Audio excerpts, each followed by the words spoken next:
यह कथा है उस युग की जब सत्य और असत्य का संघर्ष धरती पर हुआ। यह कहानी है हस्तिनापुर के सिंहासन की, जो न केवल राजगद्दी का प्रतीक था बल्कि न्याय और कर्तव्य का भी। दो वंशज, एक ही कुल के लेकिन दो विचारधाराएं, पांडव और कौरव। एक तरफ धर्म की राह पर चलने वाले पांडव और दूसरी तरफ अधर्म और घमंड में डूबे कौरव। ये केवल युद्ध नहीं था, ये जीवन का महायुद्ध था। कौरव और पांडव दोनों का बचपन हस्तिनापुर के राजमहल में बीता। धृतराष्ट्र के पुत्र कौरव सत्ता और शक्ति के लिए लालायित थे, वहीं पांडु के पुत्र धर्म और सत्य की राह पर चलते थे। बचपन से ही इन दोनों के बीच वैर का बीज बो दिया गया। दुर्योधन के मन में भीम की ताकत के प्रति ईर्ष्या थी और युधिष्ठिर के न्याय प्रिय स्वभाव के प्रति जलन।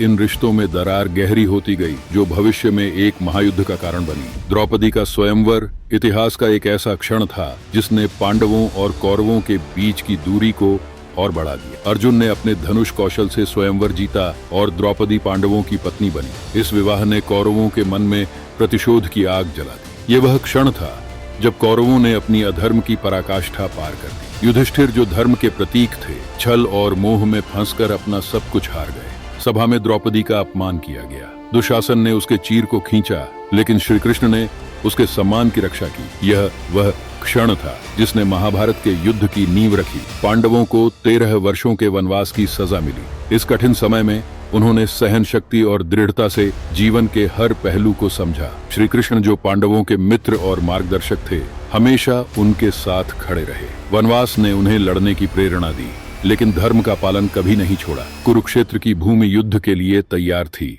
लेकिन अर्जुन अपने ही परिवार के खिलाफ युद्ध करने के लिए तैयार नहीं थे। तभी श्री कृष्ण ने उन्हें गीता का उपदेश दिया। यह संदेश केवल अर्जुन के लिए नहीं बल्कि हर युग के लिए था। उन्होंने कहा, कर्म करो, फल की चिंता मत करो। धर्म की रक्षा करना ही सबसे बड़ा कर्तव्य है। कुरुक्षेत्र का युद्ध शुरू हुआ। यह केवल भाइयों का संघर्ष नहीं था, यह गुरु और शिष्य का द्वंद्व था। इस युद्ध में भीष्म पितामह ने अपने कर्तव्य के लिए बलिदान दिया। हर दिन, हर क्षण इस युद्ध में सत्य और असत्य की परीक्षा होती रही। युद्ध समाप्त हुआ, लेकिन इसकी कीमत बहुत भारी थी। कौरवों का अंत हो गया और धर्म की विजय हुई। युधिष्ठिर ने राजगद्दी संभाली, लेकिन यह जीत केवल सत्ता की नहीं थी, यह मानवता और सत्य की जीत थी। महाभारत केवल एक युद्ध नहीं बल्कि जीवन का सार, सत्य, धर्म और कर्तव्य की अनंत यात्रा